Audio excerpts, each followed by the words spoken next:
هو بيبدا الفيلم بصافي اللي بتنزل من التوك توك بتاعها وبتروح لظابط المرور، بتقول له خد يا فندم. بيقول لها بتاعت ايه المتروبيا دي؟ بتقول له امبارح كان معايا ست بتولد فاضطريت اكسر اشاره المرور ودي يعتبر مخالفه. بيقول لها للامانه يا صافي انا ما شفتش زي قلبك الصافي. بتقول له ده حق البلد يا فندم. في الوقت ده ابنها فشواز بيكون في المدرسه والاستاذ بتاعه بيقول له ولا من هو افضل صانع محتوى على مر التاريخ؟ بيقول له مختار كوكلي. بيقول له صح. بيقرب منه هو بيقول له انت متخلف يالا، ايه اللي انت بتقراه في الفصل ده؟ مجلات ممثلين. بيقول له مش بتاعتي. بيقول له كداب، انت ابوك يالا ميت وامك بتشتغل ليل ونهار علشان تعلمك وتطلع ظابط محترم يخدم البلد، وانت بتقرا عن الممثلين وقله الادب دي. مامته بتروح تاخده من المدرسه وبتقول له خد يا روحي جبت لك فواكه معايا. بيقول لها ياما انا مش عايز فواكه، انزلي خليني انا اسوق مكانك. بتقول له لا يا حبيبي لما توصل 18 سنه ابقى طلع رخصه وسوق عربيه الشرطه بتاعتك. بيقول لها ياما هات اسوق، انت شايفه المرور مقفله الطريق؟ ما هو الدنيا رايقه اهو ومفيش حد بيدور. بتنزل من التوك توك وبتقول له لو مفيش مسؤول على الارض ربنا شايفنا يا ابني، كل ما تفكر تعمل حاجه غلط افتكر ان ربنا شايفك. مفهوم؟ بيقول لها مفهوم يا اما. بتقول له يلا روح ناحيه الميه واحلف بامك والصنم اللي بتعبده وهدومك اللي انت لابسها وما تنساش مختار كوكل يا اسطى، يلا بقى روح احلف بيهم انك مش هتعمل كده تاني. بينزل لتحت بيحلف انه مش هيعمل اي حاجه غلط في حياته تاني. بتاخده وبتروح بيه لزغلول وبتقول له خد الواد ده علمه حبه كاراتيه علشان اما يكبر هيبقى ظابط فتاك. الواد بيخش وسط زمايله وواحد منهم بيقول له انت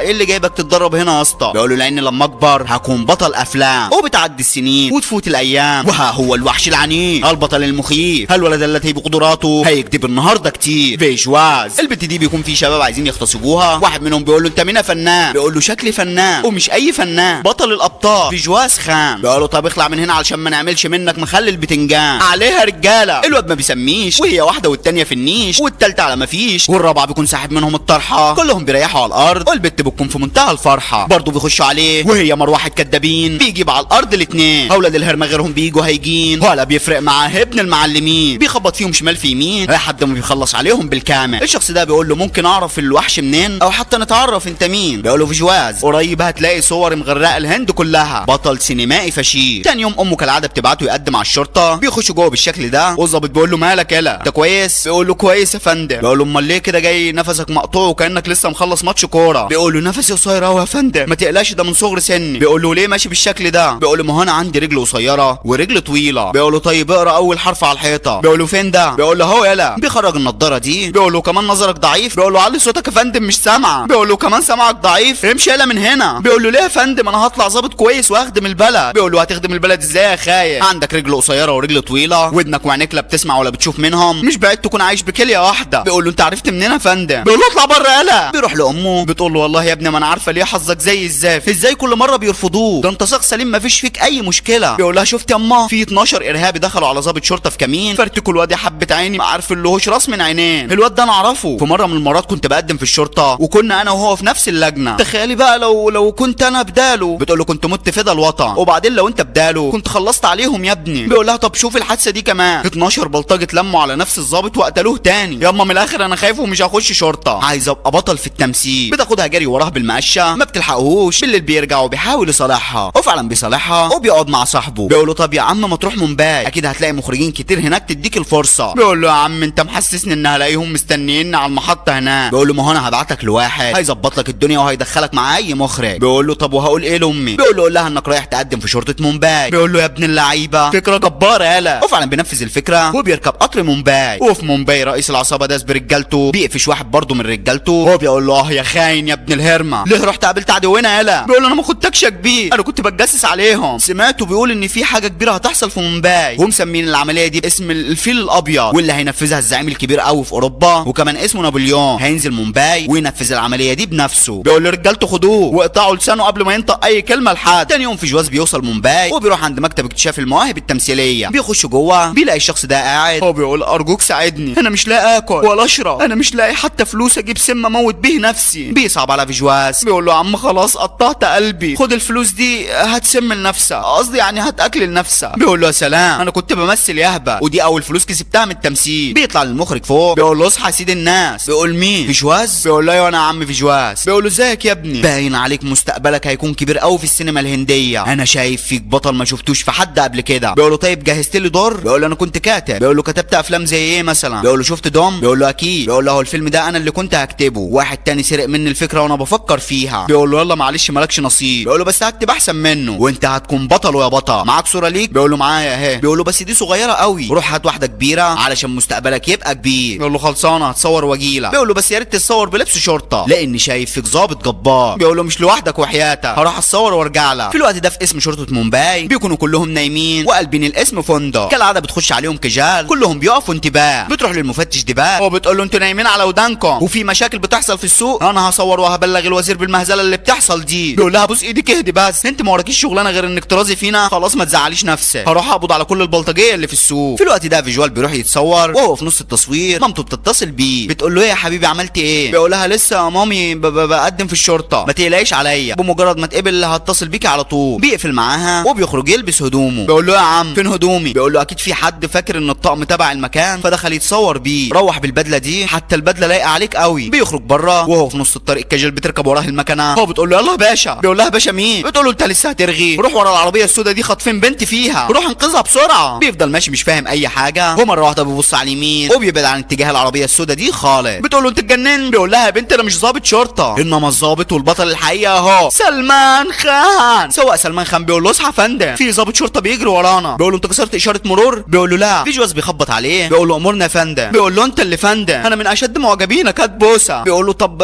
مش هينفع. بيقول له طيب هات توقيعه انا بحبك قوي يا فنان. بيقول له تسلم يا باشا. بيديله توقيعه وبيسيبوه يمشي. بيكون في منتهى السعاده وهو بيبقى وش الوش هو والعصابه. اللي سايق بيتصل بداس وبيقول له في ضابط شرطه ابن هرمه مش سايبنا في حالنا، هربنا منه ولكن طلع بيلف لنا من الناحيه الثانيه. بيقول له خلاص سيب البت اللي انت خاطفها وانا هتصرف مع الكلاب دول. وفعلا بيسيبوا البنت. كاجل بتقول له انت بجد بطل حقيقي تسلم يا باشا. في الوقت ده داس بيجيب الضابط دي باك. هو بيقول له انت بعت واحد من رجالتك في الاسم على رجالتي، انتوا بتاخدوا فلوس على قلبكم قد كده علشان تبعدوا عني. بيقول له يا باشا والله ما في حد طلع من الاسم عندي. بيقول له يا عم ما تكدبش خد فلوس اهي كمان ومش عايز اي العاب وسخه منك تاني. في الوقت ده بنت الراجل اللي اتصور عنده في جواز بتقول له بابي. بيقول لها انت ليه لابسه لبس الراجل؟ بتقول له عجبني قلت اتصور بيه. بيقول لها طيب روحي اقلعيه علشان هتصل بصاحبه يجي ياخده. بتقول له حاضر وهي ماشيه بتوقع صوره من الاثنين دول والشرطي ده بيخش عليهم. بتقول له كلم يا بابا في حد عايزه. بيقول لها اديله صوره الضابط اللي عندك دي. بتديله الصوره وهو الشرطي بياخد الصوره وبينزلها في الجرايد واللي بيتكتب الضابط حماده اترقى اول امبارح علشان الانجاز الكبير اللي حققه. الشخص ده بياخد الصوره لامه وبيقول لها شوفي ابنك نزل في الجرايد. بتقول له مكتوب ايه؟ بيقول لها ما اعرفش انا قطعت الصوره من المعبد بس الظاهر كده انه عمل انجاز كبير علشان كده نزلوه في الجرايد. بتفرح قوي وبتروح توزع حلاوه في المعبد وابنها يا حبه عيني بيكون ماشي مع المخرج اللي بيقول له ما تقلقش انا هاخدك لمخرج اكبر مني بكتير مجهز لك دور بطل هيليق عليه. بيرمي قشره الموزه دي الشخص ده بيزحلق فيها بيقع على الارض. كاجل بتقول له انت ظابط فتاك ده مجرم كان هارب مننا. بيقول لها انت فاهمه غلط. بتقول له تحيا الهند يا باشا وبتسيبه وتمشي. غروجي بياخده على المخرج وبيقول له معالي الباشا جبت لك موهبه جديده. بيبص عليه بيقول له مش هينفع في الضوء. فيجواز بيقول له طيب جربني. بيقول له يا ابني مش هتنفع. بيقول له بس جربني. بيقول له ايه دول؟ بيقول له انهي؟ بيقول له انت ايه دول؟ بيقول له عينيك. بيقول له لا دي كاميرات شايفاه وبتقول انك مش هتنفع في الضوء، انت شكلك عيل محترم وانا عايز ظابط بلطجي يلا بقى هوينا معايا شغل عايز اخلصه. بيسيبوه. بيقول للبنت اللي قدامه دي انا اسف يا فنانه عيل ابن. بيقول له ولا هيك تغلط في امي. غرجي بيقول له طيب يلا بينا من هنا. بيقول له ابعد عني ناس مغروره فاكرين ان ليهم في الشغلانه ناس ما عندهاش نظر اصلا ويقول لك قال احنا لينا نظره راجل ما عندوش نظر. بيقول له ولا بيكسر الازازه دي. هو بيقول له مكانه هيكم حد يقرب مني عايز تغلط في امي امك على ام التمثيل اللي هيجيب لامي الكلام. انت قلت لي دول ايه؟ بيقول له ايه؟ بيقول له انت دول ايه؟ بيقول له عيوني. بيقول له لا كاميرا وانا هفصلها بالازازه دي دلوقتي. بيقول له لا ابوس ايديه. بيركن الازازه وبيقول له ايه رايك في العرض عجبك؟ انت قلت ان الدور عايز شرير. بيقول له يعني قصدك ده كله تمثيل برضه مش هينفع فنان. بيقول له ولا هتغلط تاني في امي. بيقول له خلاص هينفع مبروك عليك الدور. بيفرح قوي وزمايله بيكونوا في منتهى السعاده. امه بتتصل بيه بيقول له مخرسه خالص بقى. ايوه يا اما. بتقول له ايوه يا ابني ليه كدبت عليا؟ بيقول لها ما هو بصراحه يا اما. بتقول له اخرس خالص عملت انجاز كبير في الشرطه ومش عايز تقول لي انا عرفت كل حاجه اخيرا يا ابني اخيرا حققت لي حلمي. بيقول لها يا اما. بتقول له مفيش يا اما انا جاي اقعد عندك 3 ايام نفسي اشوفك يا ابني في لبس الشرطه نفسي اشوفك وانت بتضرب المجرمين. بيقول لها تنور يا اما. بتحطه في حيره. بيقول لهم هنعمل ايه يا جدعان؟ بيقول له بص احنا كلنا ممثلين هنتاجر بيت 3 ايام وعربيه شرطه ولبس شرطه ونعيش عليها الدور لحد ما تاخد ال3 ايام بتوعها وتمشي من هنا لا من شاف ولا من دري. بيقول له خلصانه. وفعلا امه بتحضر في مومباي وقبل ما تنزل من القطر بتبص شمال وبتبص يمين بتلاقي ابنها الوحش المهين. بتفرح قوي وبياخدها في العربيه وهم ماشيين الطريق بيقف امه بتشوف البلطجيه دول بيضربوا راجل كبير في السن. بتقول له الحق يا ابني انقذ الراجل الكبير ده. بينصدم. بيقول لها فين اما؟ فين انا مش شايفه خليه يحرك شفايفه. بتبص عليه وبتقول له تعدل يلا. بيقول لها اما انا مش هينفع اتدخل في المنطقه دي اصل هنا غير عندنا في البلد كل منطقه مسؤوله عن اسم معين وانا مش منطقتي دي خالص. بتقول له انت خايف منهم انا هروح لهم. وفعلا بتروح لهم بينزل جري وراها. بيقول لها استنى اما. بتقول في ايه يا جدعان؟ البلطجي بيقول لها انت فاكره اني هخاف من الظابط اللي معاك معاكي ده؟ بتقول له الظابط ده يبقى ابني. الراجل بيقول لها الحقيقه يا ست هانم، المدرسه دي احنا بنيناها من 60 سنه فاتوا، دلوقتي رجال الداس عايزين يهدوها ويعملوا عليها صاله قمار وبار. المجرم بيقول لها ارتحتي؟ بقى تعالي اسكري انت وابنك ببلاش. بتقول له في شواذ، اقبض عليهم يا ابني انت ظابط شرطه. بيقول لها يا صح انا ظابط شرطه. يلا امه بتقول له انت ناسي؟ اقبض عليهم ولا هضربهم انا. وهوب المجرم بيضرب امه. ليه بس كده بس كده بس؟ بيمسك امه بايد وبالايد التانيه بيسلم على وشه، بيتحول عليهم واللي بيقرب منه بيدشه. ابلع على اللي بعده، انا هساعده. ما بيشوفش حد فيهم، بيكسر فيهم بيندمهم على بلاويهم، بيخلص على كل الرجاله الصغيرين والكبير اللي فيهم بيهرب منه. هتهرب على فين؟ احنا معانا باتمان المهين. بينط عليه نطه كدابين وهي لفه بيلفوا على درجه 190. ابلع على ده فيجواز ابن المعلمين. بيخلص على اللي تحت وبيطلع على اللي فوق، وتحت فوق هنحط يا ذوق. كلامنا جامد اخش ودي، دور تحدي هدي مش قدي اديك وتفضل دايما تحتي. بالمناسبه صديقي دي اغنيه كنت مالفها زمان. المهم بيخلص عليهم وبيرجع لامه تاني اللي بتكون في منتهى السعاده، بياخدها على البيت اللي مأجرينه وبيقول لها ايه رايك اما في البيت؟ بتقول له حلو قوي يا ابني. في الوقت ده رئيس الضابط ديباج بيقول له عاش عليك يا ديباج، انت ضربت رجال الداس اللي كانوا عايزين يهدوا المدرسه، وضربت حرامي وانقذت بنت كانت مخطوفه، كل ده متسجل في ملفك. بيقول له انا؟ بيقول له اكيد، وفي مهمه قدامنا بعد ما نخلصها هرقيه، تعالى معايا. بصوا يا جدعان ده نابليون، محدش يعرف شكله ولكن هينفذ عمليه كبيره قوي في مومباي اسمها الفيل الابيض. ما نعرفش ايه نوع العمليه دي، يا ترى مخدرات، سلاح، تفجيرات، كل اللي علينا نمنعه قبل ما يخش الهند وننفذ المهمه دي. في الوقت ده داس بيبعت لديباج بيقول له انت بعت نفس الضابط من الاسم اللي عندك ضرب رجالتي؟ بيقول له ضربهم امتى؟ بيقول له هم ورايحين ياخدوا المدرسه. مين الضابط ابن الهرمه اللي كل مره تبعته يبوظ عملياتي ده؟ بيقول له ربنا ما اعرف مين الضابط ده اصلا. بيقول له كداب بلاش لقم ظباط. يلا اسمع، في فلوس وبنات هبيعهم بره البلد، هيك تبعت الضابط ابن الهرمه ده هنا. بيقول له خلاص انا هروح بنفسي وهفضل هناك لحد ما تتم العمليه. في الوقت ده في جوز بيكون ماشي مع امه وهو بتخش عليهم كاجل، بتقول له معالي الباشا. امه بتقول له مين دي يا ابني؟ بيقول لها ما اعرف. بتقول لها ابنك ضابط فتاك يا طن. اسمع يا باشا، داس بيهرب بنات بره البلد لازم ننقذهم النهارده. بيقول لها يا بنتي فكك مني. بتقول له ازاي يا ابني؟ روح انقذ البنات دول يا اما هروح معاها انا. بيقول لها خلاص يا اما هروح معاها. وفعلا بالليل بيروحوا على كباري داس، بيشوف البنات دول بيقول لها هم دول اللي مخطوفين، شكلهم حلو قوي انا كنت بشوفهم في التلفزيون. وهو بيخش عليهم رجال الداس، بيقول له انت مين يا انت؟ كاجل بتقول له بس على يقطعك ده ظابط ما بيرحم. بيقول له ايه اللي جابك هنا اللي ما بترحمش؟ بيقول له ما تصدقهاش ده انا اطرى من مراتك اللي في البيت. حتى بص الحركه دي، بيرقص لهم بيقرب منهم وهي واحده بيبعد عنهم السلاح، بينزل فيهم طحن السفاح واللي بياخد منه واحده بيرتاح. اللي بعده انا هساعده، بيكسر في عظمهم بكل غباء وهو بيدوس على الزرار ده بالغلط، الحاويه اللي فيها البنات بتفتح. كاجل بتخرجهم وهو بيخلص على الباقي من رجال الدم، بيخش على جوه وهي واحده شمين وواحده فوق. بيقول الله فلوس. الشرطه بتحضر في المكان والظابط ديباج بيشوفه بيقول له يا ابن الهرمه. الصحافه بتحضر في المكان والصحفي ده بيقول له عاش عليك يا فندم، ازاي قبضت على المجرمين دول؟ بيقول له انا مش عارف والله، انا اسف قوي يا جدعان. وبيجواز بياخد كاجل لبره، وتقدر تقول يا صديقي الحب دخل المجره. بالليل ديباج وداس بيكلموا رئيسهم نابليون، بيقول لهم ركزوا في اللي جاي، مش عايز اي غلط وعك من اللي بيحصل، انا هنزل عشان انفذ مهمه الفيل الابيض وقبل ما اجي هنزل البضاعه. ديباج بيقول له ما تقلقش، انا شفت الواد اللي بيبوظ العمليات وفي وقت قريب هجيبه من قفاه. في الوقت ده في جواز بتكون راجعه على القريه، بتلاقي الطريق مقفول، بتقول لسواق التوك توك في ايه؟ بيقول لها دي باين خناقه. بتخش وسط الخناقه، بتلاقي موقف بيتكرر قدامها تاني مره، بتقرب اكتر، بتلاقي ابنها نازل تلطش في البنت دي، بتمسكوه بتقول له ليه يا ابني؟ ليه خيبت املي فيه؟ ليه حرام عليه؟ وهوب الكل بيفضل يضحك عليها. المخرج بيقول مين الست الهبله دي؟ بيقول لهم دي امي. بتبص حواليها بتلاقي كاميرات وناس بتصور، والبنت اللي اتضربت منه بتظبط الميك اب بتاعها. بتعرف ان في جواز طول الفتره اللي فاتت كان بيضحك عليها، بيقول لها دي امه، بيغمى عليها وبياخدها جري على المستشفى، بيفضل مستني وهو بيكون في منتهى الحزن عليها. بتفوق بيخش لها جري لجوه، بتقول له هطلب منك طلب يا ابني. بيقول لها اموريني يا امي. بتقول له هات لي سم، انا مش عايز اعيش تاني. بيقول لها خلاص علشان خاطري. تقول له انت عارف انا صدقتك، انت هتبقى ممثل بارع. بيقول لها لا يا امه مش عايز امثل تاني. الدكتور بيقول له ايه اللي دخلك هنا؟ امك حالتها خطر اطلع بره. بيطلع بره، عم زغلول بيقول له ما تقلقش على امك يا ابني هتبقى كويسه، امك بس مصدومه لان المشهد التمثيلي اللي